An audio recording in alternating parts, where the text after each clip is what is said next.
Yesterday was day 30 of the Karen Read trial. I am filming my recap on day 31 for day 30, but I'm just behind a little bit. This is part 2. If you missed part 1, go back and watch that. I was getting ready while I was filming and finally all ready. We are so late in the trial for so many motions to be discussed, so much messiness still happening, especially with witnesses that are testifying today. The court takes an extended lunch break. Dr. Lacada comes back on the stand in front of the jury, and she's being questioned by Hank Brennan, and these are the questions that he was arguing in the motion that was approved while she was chief medical examiner for the state of Rhode Island. And she says, like, none of this is true. She's arguing her side of it. So eventually Brennan brings up the photo of John O'Keefe, and she's asking about the scratch on the left side of the nose. She says she can't determine what caused it, but he was like, did you know that Karen Read said she pulled a piece of glass out of his face? And she said, no, she didn't know that. Brennan ends up being done.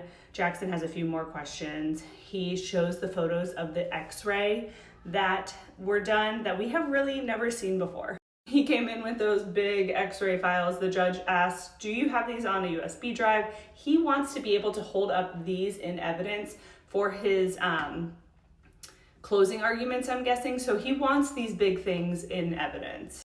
I forgot to crop this photo, but you can see she is explaining there are no broken bones in any of the x-rays. So that's what we've heard all along, but now we're finally seeing it in x-ray form. And just remember, the jury is just right here seeing these pictures too. Dr. Lacada is done for the day. I think overall she was a really solid witness for the defense. It's really hard to know how it's leaning one way or the other because the defense is presenting their case currently, but the Commonwealth is going to get their opportunity for rebuttal, and we know Dr. Welcher is going to be testifying again for that. The next witness is the defense's final witness. His name is Dr. Andrew Rentschler. He works for ARCA. He's an accident reconstructionist and a biomedical engineer. And he's been at ARCA in his current role for about 5 years, which is the director of biomechanics and human factors. He works to figure out injury causation analysis. He says he can determine injuries based on the force applied to a person. So he worked with Dr. Wolf and another gentleman that we don't hear from in court. And they compiled this report all together for the three of them. And they testified in the first trial too. So we get into some of that questioning. He's being asked a lot of foundational questions. His goal, he says, is to mitigate injuries from occurring. So he works with the NHL, he's worked with the Department of Defense. He has an extensive reputation in accident reconstruction as well. Answering one of those questions, he says that he used the Hybrid 3 50th percentile crash test dummy when he worked with the NHL for their safety measures that they adapted. And Jackson hears this, and then he asks if that's industry standard. He says yes, even though those players can be 6'4", 230 pounds, and he says yes. So the Commonwealth was arguing that they should have used a larger crash test dummy, but this is industry standard. This is what's used for car safety, all kinds of things. So this is why they chose that crash test dummy and the Hybrid 3 arm that they attached to their rescue Randy. Go over all of John O'Keefe's injuries. We've already heard all of them, like the laceration here, the skull fracture and laceration, the arm. The one injury that we haven't heard about this trial is he had a laceration to the tongue. We hadn't heard that come up in the trial so far.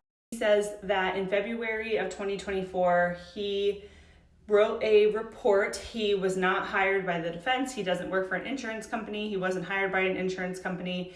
And they did their own analysis, and the only things that they had for were medical reports, photos, and data from the car. They were asked to not do any independent research, so they were really limiting the scope of what they had in order to, they just wanted to see, when you have this information, what kind of determinations can you make?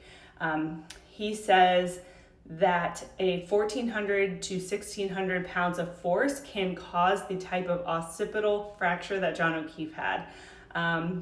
He says the injuries were not consistent with being hit with an SUV or with any vehicle. So that was from his February 2024 analysis that he did. Now we learn that he was later on retained by the defense with Dr. Wolf and this other person.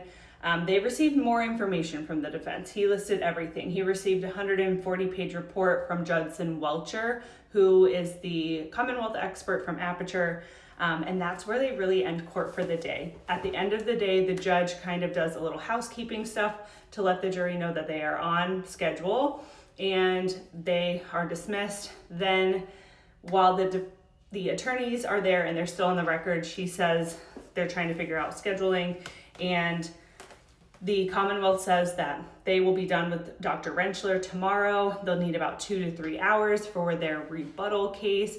And then the judge says, okay, so the jury could potentially have the case by Friday.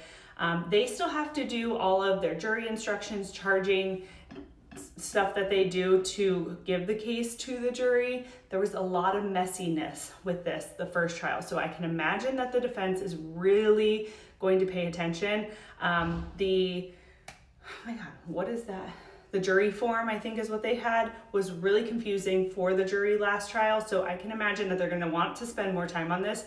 So my guess is that the jury will start deliberating next Monday, but we will see. So that's it. I'm going to watch all the testimony today and get back to you for the day 31 recap.